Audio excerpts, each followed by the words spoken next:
7h, 9h. Europe 1 matin. Il est 7h13 sur Europe 1. Dimitri Pavlenko, vous recevez ce matin le journaliste Alexandre Mundell. Bonjour Alexandre Mundell. Bonjour. Bienvenue sur Europe 1. Alors on peut vous lire chaque semaine dans les colonnes du Journal du Dimanche et du JD News. Vous êtes aux États-Unis, à New York, où il est un peu plus d'1h du matin. Alors racontez-nous, Alexandre, cette première journée post-réélection de Donald Trump. Que dit l'Amérique ? Alors j'ai envie de dire, que disent les Amériques, puisque évidemment on fait la gueule à New York, clairement une ville qui a voté à plus de 80% pour Kamala Harris, même s'il y a une percée quand même dans l'agglomération de New York, qui va jusque dans le New Jersey pour Donald Trump, mais elle est presque anecdotique. Et évidemment, on se réjouit dans l'Amérique, disons ce qu'on appelle la Middle America, le Heartland, c'est-à-dire cette Amérique à l'écart des grandes villes des côtes. Donc, il est difficile, si vous voulez, aux États-Unis, tant le pays est divisé, de juger de l'ensemble. De faire une moyenne, si vous voulez, des réactions américaines, d'autant que moi j'ai jamais tellement aimé l'expression américain moyen, ce qui veut pas dire grand-chose dans un pays aussi vaste avec 50 États différents, 50 législations différentes. Et voilà, on oublie très souvent comme que l'Amérique est très diverse. Mais alors justement, à quel point cette victoire de Donald Trump est spectaculaire dans cette Amérique fragmentée, très polarisée, que vous connaissez bien, Alexandre Mundell?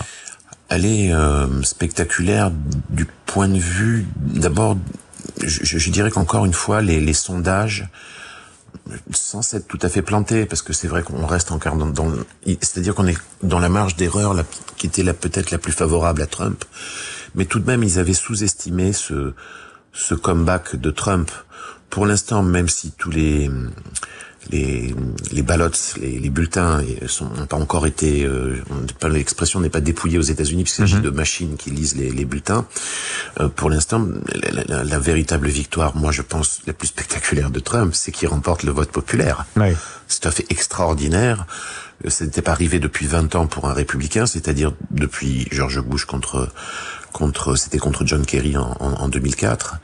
Et quand on disait qu'il n'y avait pas de volonté de la part des Américains d'avoir Trump, que c'était un bon alignement d'étoiles, si vous voulez, en 2016 en sa faveur contre Hillary Clinton, à la faveur du collège électoral seulement, eh bien on se trompe. Il y a vraiment une volonté aux États-Unis de changement. Mais alors justement, c'est un peu ça la question qu'on peut se poser. Est-ce qu'il y a eu cécité des médias américains, des instituts de sondage sur cette adhésion populaire au candidat Donald Trump? Est-ce qu'il y a eu cécité ou est-ce que ça a été masqué, Alexandre Mundell? Parce que c'est assez troublant quand même de voir. Je suis justement en train d'écrire, sans dévoiler exactement le contenu, le papier qui paraîtra dimanche dans le journal du dimanche, sans dévoiler le contenu.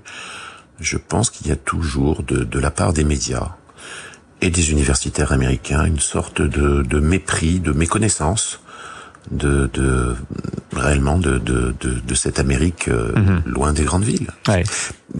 C'est tout à fait normal. Je discutais, je me souviens dans l'Ohio à Springfield, là où il y a eu cette polémique au sujet d'Américains qui avaient raconté que les Haïtiens mangeaient des chats et des chiens. On m'expliquait, nous ne sommes que des flyover states, c'est-à-dire des endroits où qu'on survole, mais où on ne s'arrête jamais. Et ils étaient ravis de voir enfin débarquer des médias pour expliquer leurs problèmes. Ouais. C'est la réalité. Je pense que il y a à la fois une dose de mépris, de méconnaissance. Oui. On a peut-être survendu Kamala Harris du côté des médias américains. Les gens étaient persuadés que parce qu'elle était plus jeune que Biden, elle allait l'emporter. Oui. Alors, je vais citer le titre d'un ouvrage signé 2 auteurs américains conservateurs. Alors, c'est dommage, il n'est pas traduit en français, mais Troy Olson, Gavin Wax. Ils ont publié récemment un livre qui s'appelait L'émergence d'une nouvelle majorité populiste. Est-ce que c'est cette majorité-là qui a fait gagner Donald Trump, Alexandre Mundell? Je suis ravi que vous parliez de ce livre qui est excellent, qui devrait être traduit, j'espère pour eux, qu'ils le méritent.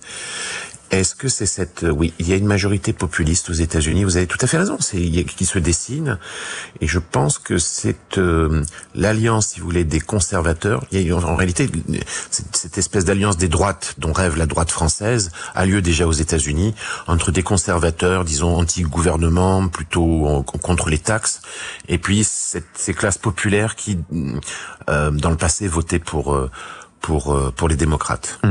Est-ce qu'on peut dire aussi que Donald Trump, c'est aussi la victoire d'un pays qui va pas très bien? Vous avez signé il y a quelques semaines de cela, Alexandre Mandel, un article soulignant le fait qu'il n'y avait jamais eu autant de suicides aux États-Unis. Je vais donner aussi quelques éléments. L'espérance de vie aux États-Unis aujourd'hui, elle est plus basse qu'en Chine, en Arabie Saoudite également. Elle baisse, mais il faut voir aussi ce que, et si vous voulez, un exemple frappant. Je sais pas si vous connaissez bien les États-Unis, mais bon, vous écartez des grandes villes, vous allez dans les supermarchés, je pense notamment à la chaîne Walmart. C'est devenu tellement cher aussi avec l'inflation que les gens mangent n'importe quoi. Et ça favorise une obésité. Vous voyez des gens, qui louent des petites cartes à l'entrée. C'est-à-dire qu'ils sont sur des roulettes tellement ils peuvent pas marcher pour aller encore une fois s'alimenter en produits industriels. Il y a quelque chose aux États-Unis, parfois je faisais la comparaison un peu en rigolant. Ça n'a rien de péjoratif.